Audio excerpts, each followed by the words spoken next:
Mara ya mwisho tunazungumza, tuliwapa taarifa ya mchezaji Clement Mzize ambaye kimsingi ndiyo mchezaji pekee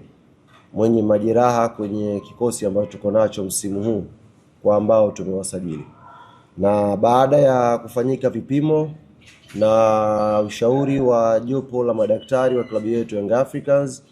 wakishirikiana na technical bench ya klabu yetu na mchezaji mwenyewe Clement Mzize,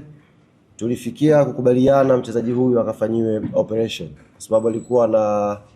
pona kidogo na anarudi uwanjani na pata majeraha tena. Kwa baada ya kufanyika vipimo vya kina, tulikubaliana mchezaji Clement Mzize akafanyiwe operation ya sehemu ya goti, na hivi ninavyozungumza na nyie operation hii tayari imefanyika na mchezaji Clement Mzize alhamdulillah anaendelea vizuri baada ya operation hiyo. Tutamkosa Mzize kwenye pitch kwa muda wa wiki 8 mpaka 10 kama ambavyo jopo la madaktari limeelekeza. Kwa hiyo nipende kuwatangazia ndugu zangu waandishi wa habari, mashabiki na wanachama wa klabu yetu Young Africans, mchezaji Clement Mzize atakuwa nje ya uwanja kwa kipindi cha wiki 8 mpaka 10, huku madokta wakiendelea kukagua kwa karibu hali yake ya kiafya mpaka hapo ambako ataimarika na kurudi uwanjani.